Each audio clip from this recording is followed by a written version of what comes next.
നമസ്കാരം. സുപ്രീം കോടതി chief justice Sanjeev Khanna വിരമിക്കുന്നതോടുകൂടി പുതിയ ചീഫ് ജസ്റ്റിസ് രംഗപ്രവേശനം ചെയ്യുകയാണ്. ഇതോടെ കേന്ദ്ര സർക്കാരിന് തിരിച്ചടികളുടെ കാലമായിരിക്കും. കേന്ദ്ര സർക്കാർ ഇടപെടലുകളെ വിമർശിച്ച ധീരനായിട്ടുള്ള ജഡ്ജി നിലവിലെ സുപ്രീം കോടതി ചീഫ് ജസ്റ്റിസ് സഞ്ജീവ് ഖന്ന അടുത്ത മാസം സർവീസിൽ നിന്ന് വിരമിക്കുകയാണ്. പകരമായി സുപ്രീം കോടതിയുടെ ചീഫ് ജസ്റ്റിസ് ആയിട്ട് അധികാരമേൽക്കുന്നത് സുപ്രധാനമായിട്ടുള്ള പല വിധികളും പ്രസ്താവിച്ച PR ഗവായിയാണ്. നിലവിൽ സുപ്രീം കോടതിയിലെ ഏറ്റവും മുതിർന്ന ജഡ്ജിയാണ് ഗവായി. മാത്രവുമല്ല, നീതിപീഠത്തിൻ്റെ തത്വങ്ങളും ഭരണഘടനയുടെ ആശയങ്ങളും മുറുകെ പിടിച്ചുകൊണ്ട് രാജ്യത്തിൻ്റെ പരമോന്നത നീതിപീഠത്തിൻ്റെ മഹത്വം ഉറപ്പിച്ച് നിലനിർത്തിയിട്ടുള്ള പല വിധികളും നടത്തിയിട്ടുള്ള ഒരു ജഡ്ജി കൂടിയാണ് PR ഗവായി. നീതിപീഠത്തിന് മുന്നിൽ ഒരിക്കലും നീതിയും ന്യായവും അല്ലാതെ മറ്റൊന്നും തെളിഞ്ഞു നിൽക്കരുത് എന്ന് തികച്ചും നിഷ്പക്ഷവും ഭരണഘടന അനുസൃതവുമായിട്ടുള്ള തീരുമാനങ്ങളും ഉത്തരവുകളും ഒക്കെ തന്നെ മാത്രമാകണം സുപ്രീം കോടതിയിൽ നിന്നും ഉണ്ടാകേണ്ടതെന്നും വളരെ ധൈര്യപൂർവ്വം വിളിച്ചു പറയുന്ന ഒരു ജഡ്ജിയാണ് ഗവായി. ഇപ്പോൾ സുപ്രീം കോടതി ജഡ്ജിയായി പ്രവർത്തിക്കുന്ന അദ്ദേഹത്തിൻ്റെ ബെഞ്ചിൽ കടന്നു വന്നിട്ടുള്ള എല്ലാ കേസുകളിലും നിയമത്തിൻ്റെ വഴികളെ മാത്രം ആശ്രയിച്ചുകൊണ്ടുള്ള തീരുമാനങ്ങൾ വ്യക്തമാക്കിയിട്ടുള്ള ജഡ്ജി കൂടിയാണ് ഗവായി. കേന്ദ്ര സർക്കാരിനെ പലപ്പോഴും സുപ്രീം കോടതിയുടെ പരിധിയിൽ നിർത്തുവാനായി അദ്ദേഹം അതിരൂക്ഷമായ ഭാഷയിൽ തന്നെ വിമർശിച്ചിട്ടുണ്ട്.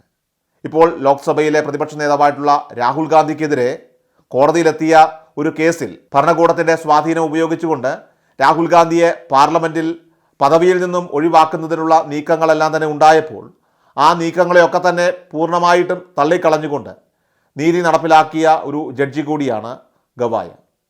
അടുത്ത കാലത്ത് രാഷ്ട്രപതിയുടെയും ഗവർണർമാരുടെയും അധികാരം സംബന്ധിച്ച് സുപ്രീം കോടതിയിലുണ്ടായ പല കേസുകളിലും തർക്കങ്ങളിലുമൊക്കെ തന്നെ കോടതിയുടെ മഹത്തായിട്ടുള്ള ചരിത്രവും ഉത്തരവുകളുമൊക്കെ തന്നെ വ്യാഖ്യാനിച്ചുകൊണ്ട് നിലപാടെടുത്ത ഒരു ജഡ്ജി കൂടിയാണ് ഗവായി. സംസ്ഥാന ഗവർണർമാരായി ചുമതലയേൽക്കുന്നവർക്ക് ഭരണഘടന പ്രത്യേകമായിട്ടുള്ള ഒരു അധികാരവും നൽകുന്നില്ല എന്നും സംസ്ഥാന നിയമസഭകൾ പാസ്സാക്കുന്ന ബില്ലുകളിൽ അത് സമയപരിധിക്കുള്ളിൽ തന്നെ ഒപ്പുവെച്ചുകൊണ്ട് ഭരണനിർവഹണത്തിന് സഹായിക്കുക എന്നത് മാത്രമാണ് ഗവർണർമാരുടെ ഉത്തരവാദിത്വമെന്നും സുപ്രീം കോടതി വിധിക്കുകയുണ്ട്. തമിഴ്നാട് നിയമസഭ കഴിഞ്ഞിടയ്ക്ക് പാസ്സാക്കിയ ബില്ലുകൾ BJP നേതാവായിട്ടുള്ള ഗവർണർ ഒരു കാരണവുമില്ലാതെ അത് പാസ്സാക്കാതെ മാസങ്ങളോളം പിടിച്ചു വെച്ചതിൻ്റെ പേരിൽ തമിഴ്നാട് സർക്കാർ സുപ്രീം കോടതിയിൽ നൽകിയ ഹർജിയിലാണ് ഈ സുപ്രധാനമായിട്ടുള്ള നടപടി ഉണ്ടായത്. ഗവർണർമാർക്ക് മാത്രമല്ല, രാഷ്ട്രപതിക്ക് പോലും ഭരണഘടന നിശ്ചയിച്ചിട്ടുള്ള അധികാരങ്ങളും തീരുമാനങ്ങളും പ്രകാരമാണ് പ്രവർത്തിക്കാൻ കഴിയുകയെന്നും കേന്ദ്ര സർക്കാരിനോ പാർലമെൻറ്റിനോ ഭരണഘടന മറന്നുകൊണ്ടുള്ള ഒരു തീരുമാനവും എടുക്കാൻ കഴിയില്ല എന്നും സുപ്രീം കോടതി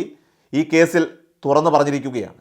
ഗവർണർമാരുടെ വിഷയത്തിൽ സുപ്രീം കോടതി കർക്കശമായിട്ടുള്ള നിലപാട് സ്വീകരിച്ചപ്പോൾ കേന്ദ്രമന്ത്രിമാരിൽ ചിലരും BJP നേതാക്കൾ പരസ്യമായി തന്നെ സുപ്രീം കോടതി വിരുദ്ധ പ്രസ്താവനകൾ തന്നെ നടത്തുകയുണ്ടായി. ഇതെല്ലാം വളരെ വ്യക്തമായ രീതിയിൽ കൃത്യമായി ബോധ്യപ്പെട്ട സുപ്രീം കോടതി പല നേതാക്കളുടെ പരിധി വിട്ടുള്ള അഭിപ്രായ പ്രകടനങ്ങൾ നിയന്ത്രിച്ചില്ലെങ്കിൽ കോടതി തന്നെ ഇതിൽ ഇടപെടുമെന്നൊരു മുന്നറിയിപ്പ് നൽകുകയും ചെയ്തിരുന്നു. BJP MP ആയിട്ടുള്ള നിഷികാന്ത് ദുബെയാണ് പരസ്യമായി സുപ്രീം കോടതി ജഡ്ജിമാരുടെ അഭിപ്രായങ്ങൾക്കെതിരെ വിമർശിക്കുകയുണ്ടായത്. സുപ്രീം കോടതിയല്ല രാജ്യത്തിൻ്റെ പരമാധികാരി എന്നും രാഷ്ട്രപതിക്കും പാർലമെൻറ്റിനുമാണ് പരമാധികാരമെന്നും സുപ്രീം കോടതി ഈ ഒരു നില തുടർന്നാൽ അത് പാർലമെൻറ്റ് അടച്ചുപൂട്ടേണ്ടി വരുമെന്നും ഒക്കെയുള്ള വിമർശനങ്ങളാണ് നിഷികാന്ത് ദുബെ നടത്തിയത്.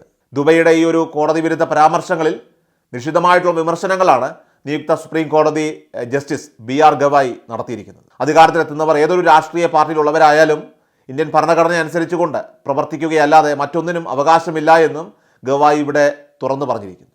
ഇതുമാത്രമല്ല, കഴിഞ്ഞ കുറച്ച് വർഷങ്ങളായി ഭരണം നടത്തുന്ന കേന്ദ്ര സർക്കാരും മന്ത്രിമാരും സുപ്രീം കോടതിയെ വരുതിയിൽ നിർത്തുവാനുള്ള ചില നീക്കങ്ങൾ നടത്തുന്നതായിട്ട് ചീഫ് ജസ്റ്റിസ് തന്നെ തുറന്നു പറഞ്ഞിരുന്നു.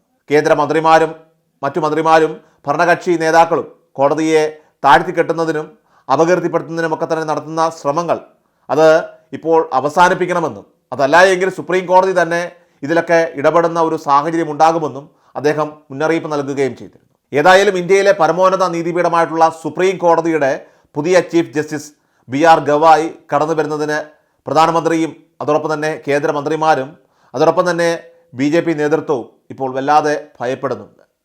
കാരണം അപൂർവ സാഹചര്യങ്ങളിൽ പോലും ഭരണകൂടത്തിൻ്റെ അധികാരങ്ങൾ അനാവശ്യമായി പ്രയോഗിച്ചുകൊണ്ട് സുപ്രീം കോടതിയിലെ വരെ ജഡ്ജിമാരെ സ്വാധീനിക്കുന്ന അനുഭവങ്ങൾ പോലും ഇതിനോടകം തന്നെ ഉണ്ടായിട്ടുണ്ട്.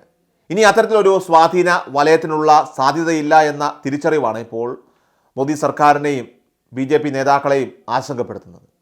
പുതിയ സുപ്രീം കോടതി ചീഫ് ജസ്റ്റിസ് PR ഗവായിയെ BJP നേതാക്കൾക്ക് അത്ര കണ്ട് താല്പര്യമുള്ള ഒരു ജഡ്ജിയല്ല. എന്നാൽ സുപ്രീം കോടതിയുടെ ചീഫ് ജസ്റ്റിസുമാരെ നിയമിക്കുന്നത് കേന്ദ്ര സർക്കാരിൻ്റെ അധികാര പരിധിയിൽ ഉൾപ്പെടുന്നത് മാത്രം അല്ലാത്തതുകൊണ്ട് പുതിയ ജഡ്ജിമാരുടെ കാര്യത്തിൽ എതിർക്കാൻ കേന്ദ്ര സർക്കാരിന് സാധിക്കുകയില്ല. അത് നടക്കില്ല എന്ന ഒരു തിരിച്ചറിവ് കൊണ്ട് തന്നെയാണ് ഇപ്പോൾ പുതിയ ജഡ്ജിയുടെ വരവിൻ്റെ ആ ഒരു കാര്യത്തിൽ ഇപ്പോൾ കേന്ദ്ര സർക്കാരും BJPയും ഏറെ ആശങ്കപ്പെടുന്നത്. നിയമത്തിൻ്റെ ശക്തിയും കരുത്തും എടുത്തു കാണിച്ചുകൊണ്ട് നീതിപീഠങ്ങളുടെ കർത്തവ്യം നിറവേറ്റുക എന്ന വാശിയുള്ള ഒരു ആളാണ് ഇപ്പോൾ പുതുതായിട്ട് ചുമതലയേൽക്കാൻ പോകുന്ന സുപ്രീം കോടതിയുടെ പുതിയ ജസ്റ്റിസ് ഗവായി. അതുകൊണ്ട് തന്നെ പുതിയ ജഡ്ജിയുടെ രംഗപ്രവേശനത്തോടെ കേന്ദ്ര സർക്കാരും BJP നേതൃത്വവും വലിയ ആശങ്കയിലാണ് എന്നതാണ് ഇതിലൂടെ ഇപ്പോൾ നമുക്ക് വ്യക്തമാകുന്നത്.